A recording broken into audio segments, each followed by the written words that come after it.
Welcome to Sound and Fury. I just so happen to be Eric Wilfred Watson. And I'm Hugh Frank. What it is, what it shall be, what it was.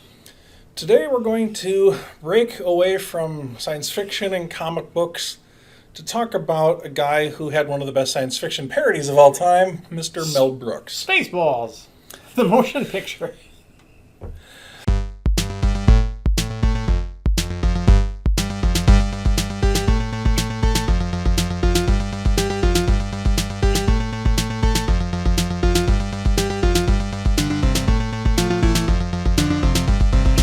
So, I have been a fan of Mel Brooks as long as I recall laughing at things. And I have... A long time. I made a list of all the Mel Brooks movies, and I thought we'd just kind of address them one at a time, because this man is a genius, and he was one of the most influential comedic voices of the 20th century. Yeah? Didn't quite make it into the 21st century, did he? He didn't do much this millennium. Yes. In the future. In the future! So, yeah, and I have a chronological list of Mel Brooks movies. The last one was in the 90s. So, yeah. So I'm not counting things that he did, which were just voiceovers. He did a lot of cartoon work. He was in Adam Sandler's Dracula movies, Hotel Transylvania. He did some stuff in those. I raised my son to hate and kill and steal the souls of humans like a good boy. Cool. He voiced a robot in Robots. He did a lot of voice work. He did a lot of creative work where he was a producer. I didn't know this until fairly recently, but he actually helped create the Get Smart character. So he's done a lot of work that, apart from just the movies he's known for, but I have a list of the movies that he had a starring role in or directed. Okay. So I just go through them one at a time, and I think you've seen at least most of these. Probably. The first movie, 1967, was The Producers. Yes. This one I've seen. And Not to be confused with the one with... Matthew Broderick. Yeah. Which was probably the least amount of a movie I've ever seen. I think I watched less than 5 minutes of it and immediately spit it out of the DVR and returned it. Yeah. I watched the whole thing. I actually think it's pretty decent, the remake. Will Ferrell's phenomenal in that movie. I didn't make it that far. I'll play Will Ferrell clip right now. Must tell my birds. Tell your birds. Otto, Bertha, Heinz, Heidi, Wolfgang, Adolf. Do you hear? We are finally going to clear the Führer's name. But anyway, The Producers, 1967. It's a fun premise. They try to make the worst... It's springtime for Hitler. Yeah. Germany. Yeah. Springtime for Hitler and Germany. You know, that's even more interesting because Mel Brooks was in the military during World War II. He was in the Battle of the Bulge. Really? His job was disarming landmines. Wow. So he had a very... They call it EOD now, Explosive Ordnance Disposal. Right, and he is from a Jewish background and fought against the Nazis. So this guy had a definite reason not to like Nazis. Nazis. I hate these guys. Yes. But he was not afraid to find the humor in them and make fun of them. The best way to attack them was just to rip them to shreds comedically, and he did that brilliantly in The Producers. Yeah, good point. Good point. The next movie is The 12 Chairs, 1970. I tried to watch the movie. It's about jewels hidden in one of 12 chairs.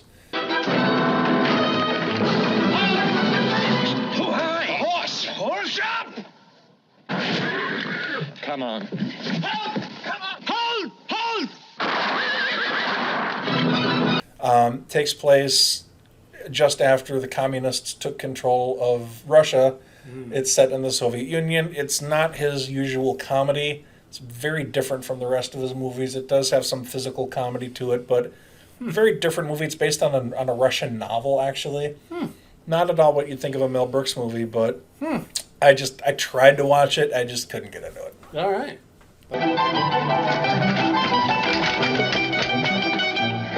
Adolf here? Oh! daughter? She's inside, not to worry. Courage. I mean, there's not too many period movies about that. That transition from the old Romanov dynasty to the Soviet Union. Then we have probably one of his most famous movies of all time, Blazing Saddles. Yeah, that one's hard to watch now. That one didn't age particularly well, to say the least, but I will say that Mongo punching the horse. Hey, you can't park that animal over there. It's illegal. Mongo only pawn in Game of Life. That line. Yeah. Mongo only pawn in Game of Life. And the baked bean farting sequence made me laugh so hard I cried.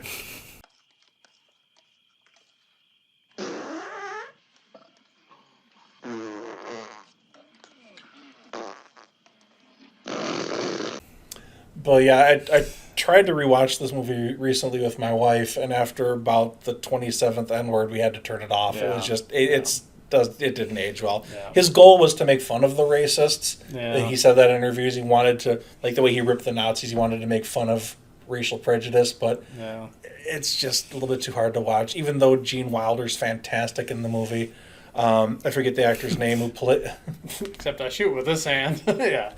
There's one, you talk about unscripted moments. There's a sequence where Sheriff Bart is sort of depressed because of the racism he runs into, and Gene Wilder gives a speech. You have to remember these are simple folk, people of the land, blah, blah, blah, blah. These are just simple farmers.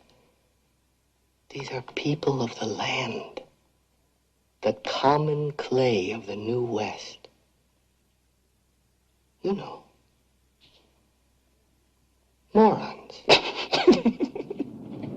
But the line he added that made the main character laugh, which wasn't in the script, he adds, you know, morons.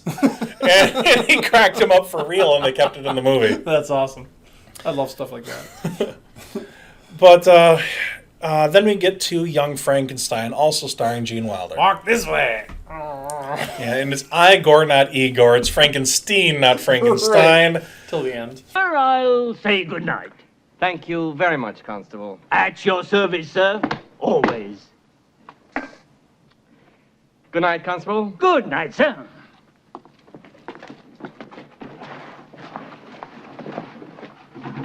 It's just fun. It is. It's something fun to pop in during Halloween. It's a good movie. Yeah. Then we get to silent movie. Ironically, I'm not trying not to spoil too many jokes in these movies, but ironically, silent movie has one word of dialogue. No.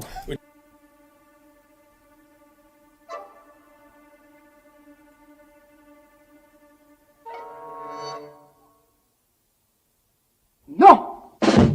Just spoken by a mime. Of course it is. Of course it is. But no, it's kind of If you neat. shoot a mime, do you need a silencer? Yeah. Okay. But no, If a tree falls on a mime in the woods. Does anybody care? We're going to lose all of our mime clients, that mime watchers. I don't. No! Sorry. But no, it's neat. I mean, I've never watched a silent movie other than this. I've seen snippets of Charlie Chaplin movies here and there, but Yeah. but then Charlie Chaplin tried to take over the world once? yeah, according to Idiocracy, speaking of Nazis. Yeah. Welcome to the Time Machine. We are going to take you back, first to the year 1939, when Charlie Chaplin and his evil Nazi regime enslaved Europe and tried to take over the world. Then we get to a movie I love because I'm an Alfred Hitchcock fan. We did a YouTube video earlier on Vertigo.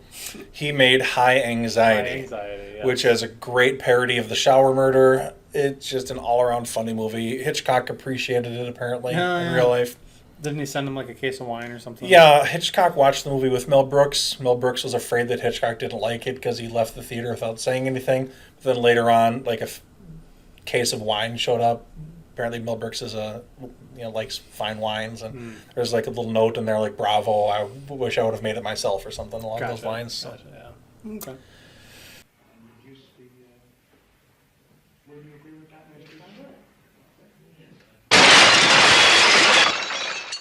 Then we get to the movie that I watched this so many times. I've memorized this movie. It's right up there with Monty Python and the Holy Grail as far as dumb comedies, and that's History of the World Part 1.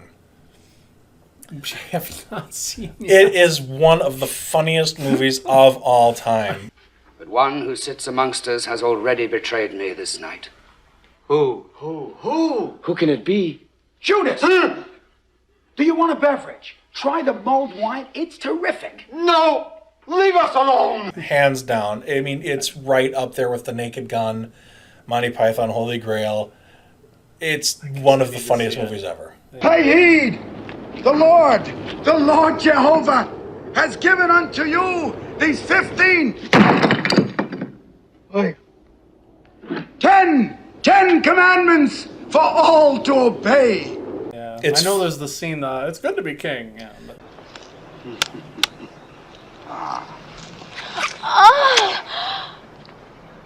It's good to be the king. I think it's his funniest movie. Okay. Got me sold. I'll get it. Your Majesty.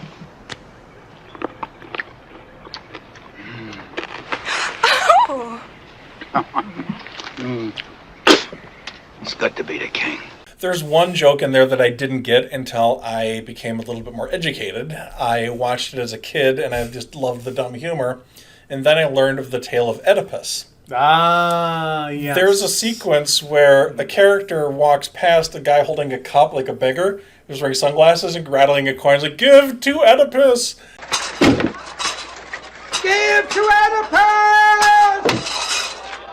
Hey, Josephus! Hey, motherfucker. And a guy walks by him and says, "Hey, motherfucker!" Once I got the joke, I thought it was... Yeah. Anyway. Yeah, because he's Oedipus, yeah, you know. Then we get to... That joke was too complex. For those of you in the Freudian camp, the Alibus Complex. Yeah. So, simple folk. Morons. To Be or Not to Be was the next movie. Now this... No, that's the question. Yes. This is a little bit unique. He did not direct this movie, but starred in it. Again, it's an anti-Nazi movie. He plays a guy who runs a theater in Poland right before the Nazis invade. Oh. And then once the Nazis invade, he tries to make plays with a little bit of a subverting the Nazi regime in the subtext. I don't want war. All I want is peace. Peace. Peace. A little piece of Poland. A little piece of France. Good movie. It's really a comedy, though. Doesn't sound like. Yeah, but there's a fourth wall break in there where they start the movies in Poland, so they're speaking Polish. Then a voiceover. Wiesz co? Mam cię w dupie. Ladies and gentlemen, in the interest of clarity and sanity, the rest of this movie will not be in Polish. That was a great fourth wall break. Okay. But then here's the one that most of our viewers are probably the most familiar with, and that is Spaceballs. Yes. I don't know what else we can say about Spaceballs that hasn't already been said, but I will point out that in Star Wars, which one do they go to Cantabite? That is in The Last Jedi. They got arrested for illegal parking. I told those two, I said, this is a public beach, you can't park that shuttle here. But they just lit off toward the casino. Just like in Spaceballs. Oh, God. Hey! You can't park here! Yeah, can't you guys read? No parking! It came full circle. Yep, those are the shuttle parkers. All right, hands up. You're under arrest for illegal parking. And Spaceballs had the air shield, which they stole in Rogue One. Yes, they did over Scarif. Yes. Spaceballs is just all around great, though. It had Tuvok in it. He was the we ain't found shit guy. I didn't know that. I didn't know. Okay. What about you guys? We ain't found shit. I have a leaf blower that also sucks up leaves, and I call it Mega Maid because it switches from suck to blow and back again. Yeah. Well, there's so many parody. I mean, it'd be hard to come up with a list of all the properties it parodies. Oh, God. Star Trek, Scotty Snotty beams his ass on backwards. Yes. The Alien parody at the end. Hello, my baby. Hello, my honey. Yeah. So much good stuff in there. Pizza the Hut. I can't get enough of that movie. Yeah. Say goodbye to your two friends, and I don't mean the ones in the Winnebago. Yes. Yeah, there's a lot of one-liners. It's pretty perfect. Prepare ship for light speed. No, light speed is too slow. Light speed too slow? Yes, we're gonna have to go right to ludicrous speed. Ludicrous speed? Sir, we've never gone that fast before. I don't know if the ship can take it. What's the matter, Colonel Sanders? Chicken? That's my favorite of all the Mel Brooks movies. Mm-hmm. That's Life Stinks, 1991. Very different Mel Brooks movie. He plays a billionaire real estate developer who has a bet where he has to go 1 month without any money, living as a homeless person. Mel Brooks is Goddard Bolt, a ruthless tycoon who never gives much thought to the little guy. Until he makes a dangerous bet. That you could survive down here without using any of your resources for 30 days. And It's a touching movie. He gets to know he's like sort of a narcissistic, stereotypical rich guy. You'll never know how much this project excites me.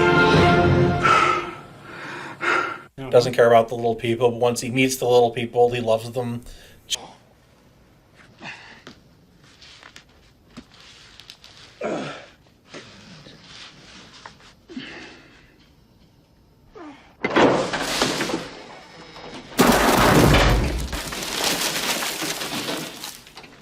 It's sort of an Ebenezer Scrooge thing. He realizes that he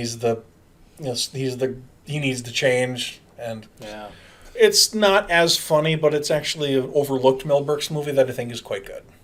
A lot of people think that Ebenezer Scrooge is. Well, he's not, but guess who is? All Three Stooges. Some people think that Ebenezer Scrooge is, well, he's not. But guess who is? All Three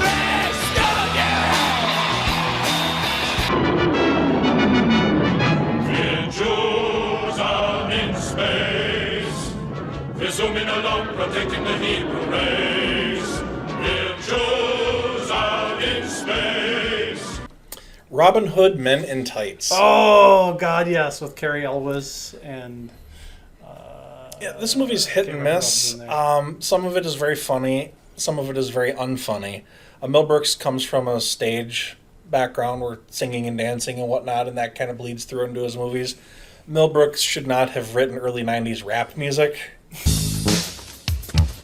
The people weren't happy. Morale was low. They had no place to turn to. There was nowhere to go. They needed a hero, but no one could be found because Robin Hood was out of town. I said, hey.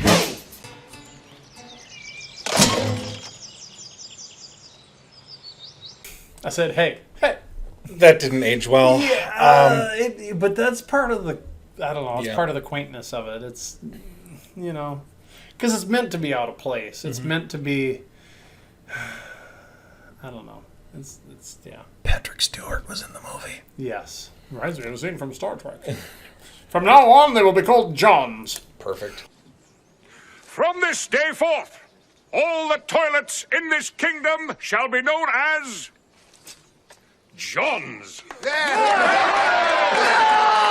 Ooh, that was a pretty good. Was that a pretty good impression? It was passable. That wasn't bad. Hold this, Father. Rabbi. Whatever.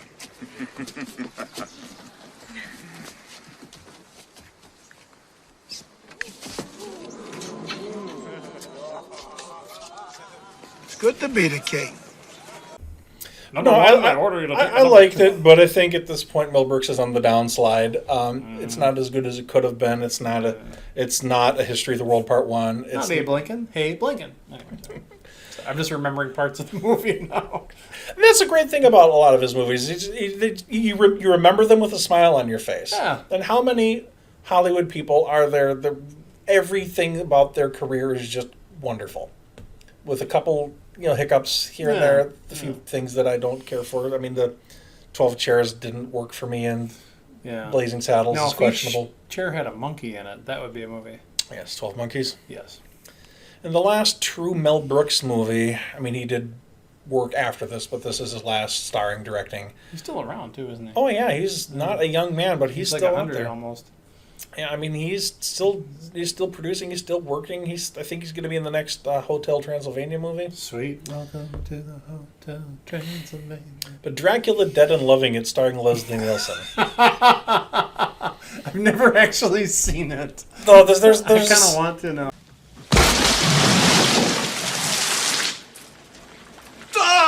Steak has Monty Python levels of blood. No, I can't. How much blood can she have left? Go.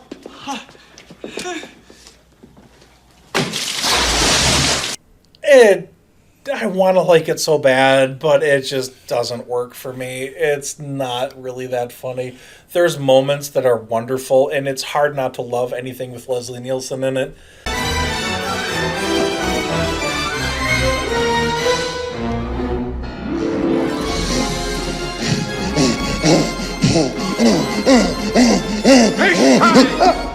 But it was a good place for Mel Brooks to kind of throw in the towel and quit making movies. Kind of jumped the shark and yeah.